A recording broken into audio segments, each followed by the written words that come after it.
A minha bateria tá acabando, tomara que dê tempo de fazer tudo aqui. Já até salvei outro vídeo pra não dar problema. Tá, então, hoje eu queria falar sobre preguiça. Eu não sei se é hipocrisia eu falar isso aqui onde eu tô, mas eu quero apresentar um jeito diferente de olhar pra preguiça, um jeito que ativamente vai fazer tu melhorar, uma coisa que quem luta contra isso sabe como é, a gente tá sempre tentando vencer a preguiça, mas esse jeito de olhar pra ela vai fazer com que por si só tu tenha tanto ódio dela que talvez, como eu, te dê a força necessária para superar. Eu fiz algumas anotações para seguir um tipo de linha, para não esquecer de falar alguma coisa, porque eu acho que o assunto de hoje vai ajudar muita gente e eu espero que a graça divina me ajude a passar essa mensagem para ajudar essas pessoas. Só que eu não quero deixar de falar alguma coisa, então por isso hoje eu deixei bem organizado até uma pilha de coisa que talvez eu esqueça de falar pelo tanto de coisa que tem aqui, né? Então, se alguma coisa sair de ordem, não liga. Então, eu não sei se tu sabe, mas a preguiça ela é um pecado capital. Ou seja, é um dos piores pecados que levam à morte. Só que a gente costuma olhar para ela como se fosse algo passivo, algo que não machuca ninguém. E essa é a maneira errada de olhar para esse problema. O que eu quero te convencer hoje é que a preguiça é fazer o mal ativamente. Isso vai te despertar um ódio contra ela que vai fazer com que naturalmente tu consiga superar. Mas primeiro a gente pode falar da origem da preguiça, né? Supostamente pelos textos sagrados ela advém do pecado original, uma vez que a Eva comeu a maçã e Adão e Eva foram expulsos do paraíso, a mulher ela teve que enfrentar as dores do parto e o homem ele ia comer a partir do suor do trabalho dele, né? Mas, por exemplo, quando tu reza o Pai Nosso, tu fala assim, o pão de cada dia nos dai hoje. Esse alimento, muitas vezes, é o alimento do espírito. E essa graça te estimula ao trabalho, querendo ou não. O fato de você estar na graça faz com que seja mais fácil tu fazer o trabalho, porque é aquela coisa, né? Jesus fala que, tipo assim, o fardo dele é leve e suave de carregar. Estar na graça faz com que não seja tão ruim, mesmo que tu tenha que trabalhar duro. Tu tem de onde tirar essa motivação, né? Todos os dias. O pão de cada dia nos dai hoje. A preguiça, então, ela se caracteriza como uma má resposta às maldições da queda. Ó, no trecho ele declara: multiplicarei grandemente o sofrimento na gravidez com o sofrimento que você dará à luz aos seus filhos. E ao homem declarou: maldita é a terra por sua causa, com sofrimento você se alimentará dela todos os dias da sua vida. Ela lhe dará espinhos e ervas daninhas. E você terá que alimentar-se das plantas do campo com o suor do seu rosto. Você comerá o seu pão. O que eu quero dizer aqui é que, cara, foi uma maldição dada por Deus. Não adianta tu tentar fugir do teu trabalho. Fugir do trabalho não vai te trazer satisfação. Necessariamente, a gente tenta pensar que o contrário da preguiça é o trabalho. Mas o contrário da preguiça é a alegria. Assim como o contrário do amor não é o ódio. O contrário do amor é a indiferença, né? Inclusive o que fez Deus atacar o Egito lá com as 10 pragas não foi porque os faraós odiavam o Deus dos hebreus. Foi porque eles eram indiferentes. Era tipo assim, vai rezar pro teu Deus aí. A gente nem liga pra isso, sabe? Essa indiferença é o que realmente irritou Deus. Esse é o total oposto do amor. Pode ver, cara, se tu tiver uma ex aí, a indiferença machuca mais do que tu ficar falando um monte de merda pra ela, tá ligado? E como a gente tenta fugir desse trabalho? A gente normalmente foge pra Netflix, pra, no meu caso, jogos virtuais. Só que fugir do trabalho também é fugir da graça de Deus. Por quê? Porque ele falou: você comerá através do suor do seu rosto, né? Como eu disse, comer também, que nem o pão de cada dia nos dai hoje, tá querendo dizer o pão do Espírito, a força pra gente fazer as coisas, né? A graça de Deus. Tu fugir do trabalho é necessariamente tu fugir da graça de Deus. Lutar contra a preguiça é lutar para a santidade, a favor da santidade. E assim, uma coisa que mantém a gente com a preguiça é que talvez, por mais ruim que seja, os frutos que a gente pega dela, a gente continua achando que a gente não tá fazendo mal pra ninguém. E agora eu quero mostrar pra ti como a preguiça é um esforço ativo pra maldade. Passei pelo caminho do preguiçoso, pela vinha do homem sem juízo. Havia espinheiros por toda parte. O chão estava coberto de ervas daninhas e o muro de pedra estava em ruínas. Observei aquilo e fiquei pensando. Olhei e aprendi uma lição. Vou dormir um pouco. Você diz, vou cochilar um momento. Vou cruzar os braços e descansar mais um pouco, mas a pobreza lhe virá como um assaltante e a miséria como um homem armado. Provérbios 24, 30, 34. Aqui nesse texto a gente consegue ver duas coisas. Em primeiro lugar, que tu tá ativamente criando o inferno na tua volta. eu penso que se eu não fizer nada, eu não tô fazendo mal pra ninguém. Só que o mundo tem a ordem como uma coisa antinatural. O natural é o caos. Se eu botar fogo numa folha de papel, ela não vai se ordenar em alguma coisa, né? O caos é a regra. Ou seja, se não tiver uma atividade do homem, o caos ele vai se formar, o inferno vai se criar à tua volta. E aqui ele exemplifica, né? Passei pela rua do homem preguiçoso e ele tinha crescido ervas daninhas, né? Querendo dizer que o mal ele cresce quando não tem um esforço ativo para o bem. Ou se tu for preguiçoso, provavelmente em volta dessa pessoa existe uma louça suja, já criando verme, cueca até dentro da geladeira, se o cara não arruma o quarto. E é difícil para as outras pessoas ficarem perto dessa pessoa. O preguiçoso, ele perde pessoas assim. Ele se caracteriza na mente dos outros quase como um monstro, é nojento. E às vezes ele pensa que faz mal só para ele, mas quem já fez um trabalho em grupo com alguém assim, né, foi prejudicado também. Às vezes tu tá dentro de uma empresa, o atraso do teu trabalho prejudica a produção como um todo, de todo mundo ali, né? Não é uma coisa que prejudica só a ti. A preguiça é um ataque direto à obra divina, né? Ou seja, o que Deus quer fazer no mundo, a preguiça é um ataque direto a isso. Tu tem a tua parte para fazer, tu tem o que tu tem para fazer nessa obra e tu não tá fazendo. Isso tá atrasando os outros de fazerem a parte deles, sabe? É citado nos textos também que os nossos dons não são nossos. Às vezes a gente se dá o direito de não exercê-los por achar que eles são nossa propriedade. Mas uma vez que a gente tem essa visão que eles são de Deus, emprestados a nós, tu consegue ver a partir dessa visão que tu precisa ter culpa de não usar esses dons que são dados a ti, de não fazer nada com eles. Existe aquela parábola bem famosa dos talentos, né? O senhor tinha 3 servos, ele deu tipo uma moeda para cada servo. Aí um investiu bem lá, o outro investiu bem também, eu não vou lembrar exatamente, não é esse o ponto aqui. O ponto é que o terceiro enterrou por medo de perder, né? E olha só, talento no caso ali era uma moeda, né? Mas dá para fazer esse paralelo, talento, dom é uma palavra parecida e na verdade a gente vai usar para o mesmo caso aqui. O servo preguiçoso enterrou o talento porque teve medo de perder. Quando o senhor voltou, ele perguntou: o que que tu fez com o meu talento? Ah, eu enterrei para não perder. Ele falou: servo preguiçoso, por que tu não deixou no banco, que aí ia render juros, alguma coisa assim, né? Ou seja, aqui Jesus está falando pra gente que necessariamente esses dons são feitos para serem multiplicados. Se tu não usar na tua obra, e ali no texto mesmo ele diz, tire desse e dê pro que tem mais. Que ele fala assim, né? Porque ao que tem pouco, até esse pouco lhe será tirado, e ao que tem muito, mais será dado, né? Querendo dizer que desse que não fez se multiplicar, até o pouco que ele tem vai ser tirado, e o que fez já tem muito, mas vai ser dado mais ainda. Sem falar que depois ele ainda chega e fala assim: e joguem o servo onde há choro e ranger de dentes.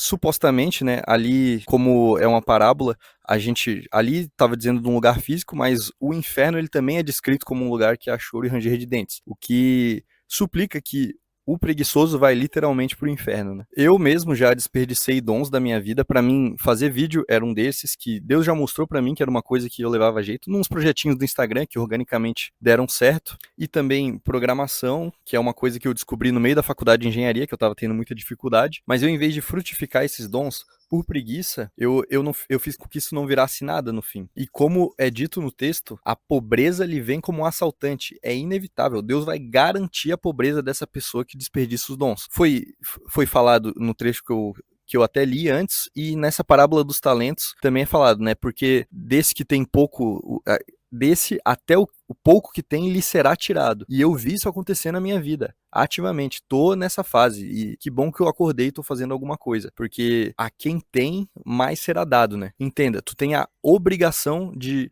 fazer com que esses dons frutifiquem em alguma coisa, porque se tu não fizer, tá como se fosse aquele servo que, em vez de, sei lá, só botar num banco pra nem que sejam os juros pequenos multiplicarem, tu tá enterrando, tu tá jogando fora, tu tá desperdiçando. Veja como a preguiça, então, ela é citada como um crime odioso, e aqui nesse caso ela é exemplificada como um desperdício. E talvez esteja pensando: ah, mas eu nem sei qual é o meu dom. Com certeza a vida já te deu sinais de qual é o teu dom. A preguiça te fez não ir atrás dele ou não aumentar ele, né? Não multiplicar ele. Tu pode até não ter certeza se é um dom ou não, né? Tu pode ter uma dúvida ali. Mas se tu não tem nenhuma ideiazinha de algo que pode ser um dom teu, eu acho que aí o problema é que tu tá vivendo pouco, tu tá tentando poucas coisas, né? E isso também é a preguiça de alguma forma. Eu acho que tu se caracteriza então, se tu não identificou nenhum dom, que tu é uma pessoa que está fazendo pouco em si, que tu precisa se arriscar mais. Veja que aqui, outra coisa que eu me identifiquei também, tá? Eu tô falando pra ti, mas tudo que eu tô falando pra ti, eu tô falando pra mim. Aqui o preguiçoso, ele não só é ruim no trabalho, como na parábola dos talentos, ele também foi bom em gerar desculpas. E eu vejo isso.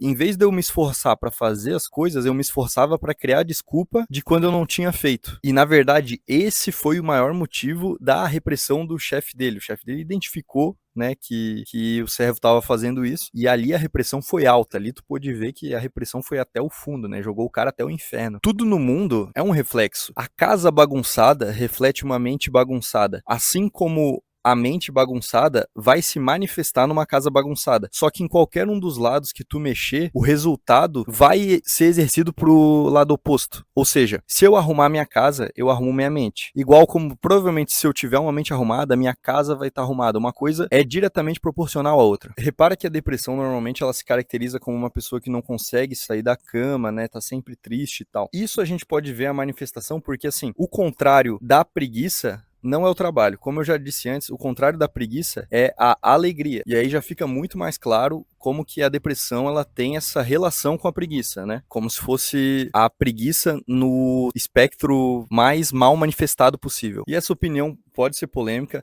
mas sim, às vezes, lavar uma louça pode curar uma depressão, sim. Claro que não em todos os casos, mas não só o fato de tu entrar no trabalho, e entrar no trabalho é entrar na graça de Deus, mas também o fato de que tu organizando o teu ambiente começa a organizar a mente. Aí o pessoal chora aqui, né? Ai, depressão não é falta de Deus. Não é o que eu tô dizendo exatamente. Tudo bem, pode ser interpretado assim. Mas o que que tu quer? Tu quer usar isso só pra ser uma desculpinha pra ti ou tu quer tentar alguma coisa? Ou tu quer só que os outros tenham pena de ti, um vitimismo, uma coisa como se fosse boa? Porque hoje é bonito, né, falar, tenho TDAH, tenho depressão, tenho não sei o quê. Cara, eu já passei por esses espectros, mas mesmo que o negócio não tenha cura, cara, luta contra isso, sabe? Se levanta, tenta, como diz, né, seja homem pra essa parte. Não tô dizendo que vai resolver, mas se for pra cair, pelo menos eu vou tentar cair atirando, né? De novo, eu não sou a pessoa produtiva e já passei por esse espectro diversas vezes. Eu sei como é difícil, mas eu nunca aceitei o estado que eu tava. E tudo bem, às vezes tu olhar pra isso vai te causar mais sofrimento, mas esse sofrimento te gera a inquietação que, por exemplo, fez eu ir atrás desse tipo de conhecimento bíblico que me tirou dessa situação. E ali é um ponto que eu quero chegar. A tristeza, segundo o mundo, ela traz essa depressão, essa preguiça, essa inesperança, né? Às vezes a gente tá ali naquela coisa parado com preguiça por uma questão de inesperança. A gente não acha que aquilo pode dar em algum lugar. Aquilo pode ser reflexo do passado, de coisas que a gente viveu, de coisas que a gente viu, de coisas que a gente tentou e não conseguiu. Às vezes tu tentou um emprego, não conseguiu, tentou vários, não conseguiu e agora tu acha que tu é incapaz de conseguir um emprego. Isso tá te gerando preguiça e essa preguiça tá te gerando a depressão, porque a gente longe do trabalho é necessariamente longe da graça. A tristeza com o mundo te gera indiferença e ociosidade. A tristeza com Deus te gera essa inquietação que às vezes vai te levar para a cura, vai te levar para o conhecimento que vai te curar, vai te levar para o conhecimento que vai te tirar desse caminho e te levar para o caminho do trabalho. Muitas vezes tentam vender pra gente, né, que a imagem de alguém ocioso é feliz. Mas, cara, a gente que já passou por isso e viveu sabe o quanto a gente se sente mal ali, né? Talvez não durante o momento que tá vendo Netflix, mas quando tá levando essa vida, né, como ela é vazia, a vida só de ficar jogando, ficar assistindo série. Muitas pessoas se projetam na aposentadoria como se lá tivesse a felicidade, né? De novo, trazendo a preguiça como algo que é contrário à depressão. A alegria não tá na aposentadoria. Eu não quero parar de trabalhar nunca. Claro, Deus me livre de trabalhar em algo que eu não gosto. Não é isso que eu tô dizendo também. Por isso eu falei pra tu procurar os teus dons aqui, né? Por exemplo, isso aqui ainda não tá dando dinheiro, mas é um trabalho. É o que eu tô fazendo. Mesmo que todos os meses eu ainda esteja me endividando pra fazer isso aqui virar um trabalho, exercendo os meus dons, o trabalho, ele me traz uma sensação de graça, de estar no caminho certo, de sentido pra vida. E pode ver, cara, um monte de idoso, por exemplo, eu tenho uma avó que trabalha e ela ainda é a pessoa mais inteligente da família, ainda, tipo, todo mundo é dependente dela praticamente, porque ela ajuda todo mundo e ela é totalmente sã da cabeça. Enquanto em contrapartida, eu tenho a minha outra avó, por parte de pai, que eu morei na casa dela quando eu tava lá pelo segundo ano, terceiro ano, e eu notei uma coisa estranha que a família ainda não tava percebendo, pequeno, que ela ia dormir por muito tempo, ficava o dia inteiro dormindo, sabe? Parou de lavar a louça devagar, parou de lavar as roupas. Com o tempo ela não queria nem mais que eu tivesse ali, porque, querendo ou não, eu entendo ela, né, tá? Não é só dela, é tipo, eu sempre fui um cara muito desorganizado, eu dava mais trabalho do que o normal. Mas, tipo, com o tempo ela não quis mais nem que eu dormisse lá e tal. Só que, querendo ou não, o nosso cérebro é o que mais gasta energia no corpo. Se tu não usar, não tem por que teu corpo ficar gastando essa energia. Tu, como um animal, tu quer economizar energia. Então, os galinhos, né, das tuas ramificações neurais que não estão sendo usadas, teu corpo vai fazendo assim, ó, vai cortando, vai podando, porque é o que mais gasta energia. Ele não vai manter ali algo que tu não tá usando. Então, se tu fica só dormindo, não fazendo nada, não se coloca um estudo, uma coisa pra desafiar tua mente, cara, vai podando e tu vai ficando mais burro sim. Resultado, essa minha outra avó, por parte de pai, ela hoje tá num grau alto de demência, né? Que parece até um Alzheimer, mas é demência mesmo, talvez as duas coisas juntas. E, cara, veja aí, o meu vô, por parte de pai, né, marido dela, um dos maiores arrependimentos dele é ter largado a imobiliária, porque ele teve um infarto, né, só que depois a saúde dele só decaiu e ele não tinha autonomia para se cuidar, né. Então, com base no que eu vivi, eu sei, eu não quero parar de trabalhar, mas sim, eu quero trabalhar exercendo meus dons até o último dia da minha vida. Talvez eu não tenha de fato descoberto meus dons, mas eu vou continuar tentando. Eu não vou trabalhar em algo que seja longe disso, mas eu quero até o último dia da minha vida estar trabalhando com os meus dons, exercendo esses dons e aí sim estando embaixo da graça de Deus. Pode ver, todo idoso que tá trabalhando ainda, o cara é bom de cabeça e todo aposentado vai se adoecendo, né? Aqui uma frase até para deixar entre aspas. O que mata não é a velhice, o que mata é a aposentadoria. Na Bíblia, a preguiça ela é vista como burrice, ignorância, mas a pior das burrices. Porque se tu tiver burrice em matemática, pelo menos isso não vai te afastar de Deus, da graça, né? Da alegria. A preguiça, ela é um ato de maldade ativo, porque como a gente já falou, de tu não fazer as coisas, de tu não exercer o bem, o mal ele se cria, o inferno ele cria sozinho na tua volta. Ah, tu namora, mas tu não faz um gesto bonito pra tua namorada, o inferno vai se criando no teu relacionamento. Tu não pensa em de vez em quando fazer uma cartinha, trazer umas flores. Nas finanças, né, se tu não cuida ativamente disso, também o inferno vai se criando lá, não vai cuidando. O que vai acontecendo? Tu vai se endividando e tal. No teu ambiente, como eu falei, a louça, o banheiro, daqui a pouco tem uma cueca na tua geladeira, se tu não cuida do teu ambiente, se tu não toma um esforço ativo para cuidar de lá, né? É preciso esforço para se livrar da preguiça, mas lembra, é um esforço em caminho da santidade. Vale a pena, não é um esforço pequeno. E às vezes é só isso que tá te afastando da vida que tu quer também. Esse é o mal do século, porque a gente facilitou demais as coisas. Todos esses conceitos que eu tô passando para ti aqui, eu tirei de um livro chamado 6 Sermões contra a Preguiça. Se vocês quiserem, eu posso deixar aqui na descrição para vocês comprarem. E como eu disse, a preguiça, ela se manifesta como desesperança muitas vezes. Se ela já está manifestada desse jeito, tu tem dificuldade de sentir a motivação, a graça para sair dela, só tem um jeito, que é sim exemplificado na Bíblia, para tu fugir dessa condição. E esse jeito é a imitação. Tu precisa encontrar alguém que tá na graça, que tá fazendo acontecer e imitar essa pessoa, fazer como ela faz. É o único jeito descrito nos textos para tu sair da desgraça da preguiça, uma vez que ela já tá manifesta na tua vida. Tá vendo como a preguiça, além de ser um pecado, ela é um pecado burro e ela é descrita exatamente desse jeito nos textos. Porque, cara, ela vai te afastar de tudo que é bom. Por que alguém faria isso? Por que alguém ia levar essa vida? Ao que talvez tu já tenha conseguido entender de que não é algo passivo. Tu prejudica a vida das pessoas à tua volta e é um esforço ativo para esse mal acontecer. Tu precisa estar se esforçando, fazendo um esforço mal, como alguém que pega uma faca e mata outra pessoa. A preguiça, ela é um esforço ativo para o mal. Não é à toa que ela é um pecado capital. Tu tá atrapalhando a obra de Deus de acontecer no mundo, não só na tua vida. E na tua vida, né? Que é o pior de tudo. Bom, eu espero que tenha dado para passar a visão. Eu acho que eu falei tudo que eu tinha para falar. Eu tenho os trechos escritos da Bíblia. Se vocês quiserem mais um vídeo sobre esse mais aprofundado, eu posso aprofundar nos versículos que eu tirei, esse conhecimento que eu tô passando aqui, e também trechos do livro, né, do Thiago Cavaco, que eu citei, os 6 Sermões contra a Preguiça, que eu perguntei se vocês querem que eu deixe aqui na descrição. Fala aí nos comentários. E se quiser o vídeo mais aprofundado, não deixa de falar, né? Se inscreve aqui, eu tô começando esse canal novo, como eu disse, exercendo os meus dons para me aproximar da graça. Como tu pode ver, o conteúdo aqui realmente agrega para tua vida, então se inscreve para não perder nada, né? E deixa o like para ajudar outras pessoas a terem esse conteúdo na vida delas.